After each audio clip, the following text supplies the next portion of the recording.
दोस्तों, सिख समुदाय के लोग जो बिहार से बहुत पुराना रिश्ता है। जी हाँ, यहाँ पे सिखों के नवे गुरु श्री तेग बहादुर का बिहार में आगमन हुआ, वो भी 17वीं शताब्दी के उत्तरार्ध में। दरअसल ये सासाराम और गया से होते हुए पटना आए, तो पटना में उनके अनेक शिष्य थे और उसी दिन आसाम की ओर जाना पड़ा, जहाँ उन्हें सम्राट औरंगजेब के राजपूत सेनापति को मदद देनी थी। और फिर क्या हुआ, पटना में 26 दिसंबर 1966 को गुरु गोविंद सिंह का जन्म हुआ।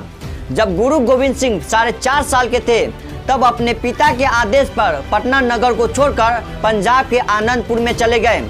दोस्तों, आखिर क्या कारण था कि पटना नगर को छोड़कर जाना पड़ा? दोस्तों, मुगल साम्राज्य के दौरान रॉयल फिच ने 1585 से 87 के बीच आगरा से बंगाल जा रहे थे। तभी यह बिहार के क्षेत्रों से गुजरा और पटना के बारे में खूब चर्चा किए। एक बार यह झूठी खबर लिखी, उसने कहा कि पटना के लोगों जमीन खोदकर सोना निकालते हैं। इस बात पे लोगों में काफ़ी हलचल मच गई और फिर उसने कहा कि हमसे बड़ी भूल हुई और कहा कि इस क्षेत्र में सोने की उत्पत्ति नहीं होती है, और अंत में कहा कि पटना में अफीम और चीनी उद्योग ज़्यादा होते हैं। दोस्तों, अगर पटना में अगर सोने की खदान मिल जाए तो क्या होगा? दोस्तों, सती प्रथा है जो समाज के लिए कलंक है। न जाने ये प्रथाएं से कितने परिवार खत्म हुए। गाइस, सती प्रथा में पति की मृत्यु के बाद पत्नी को भी चिता पे बिठा दिया जाता था और उसे भी अपने प्राण त्यागने के लिए लाचार किया जाता था। जी हाँ गाइस, मगर लोगों का कहना है कि माँ दुर्गा के रूप सती ने पति भगवान शिव की पिता दक्ष के द्वारा दिए गए अपमान से अग्नि में कूद पड़े और यहीं से लोगों का मानना है कि सती प्रथा की शुरुआत हुई।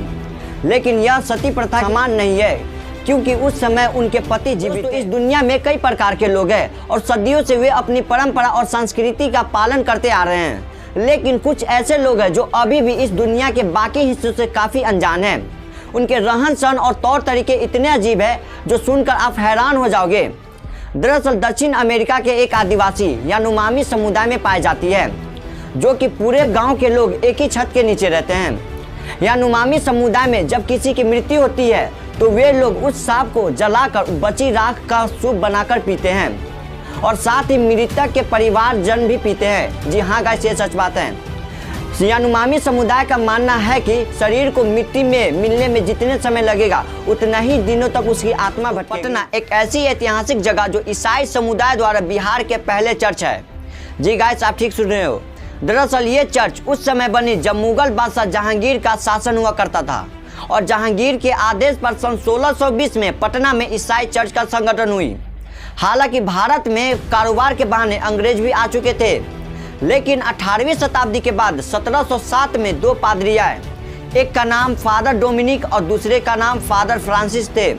ये दोनों ने पटना से तिब्बत और नेपाल की यात्रा की और वहाँ अपने धर्म फैलाने का भी प्रयास किए, लेकिन वह नाकाम हुआ और देखते ही देखते बिहार में स्कूल और स्वास्थ्य सेवाओं का भी संगठन हुई और साथ ही शिक्षा का भी जो जगह।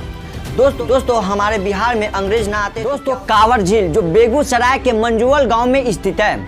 दरअसल इस पास से बूढ़ी गंडक नदी का बहाव जो आगे जाकर गंगा नदी में मिल जाती है। ये तकरीबन 16 वर्ग किलोमीटर में फैली हुई है और खास तरह से इस झील का पानी पूरी वनस्पति के लिए पूरे विश्व प्रसिद्ध है। जी हाँ, यहाँ पर तरह तरह के जीव जंतु आपको देखने को मिलेंगे।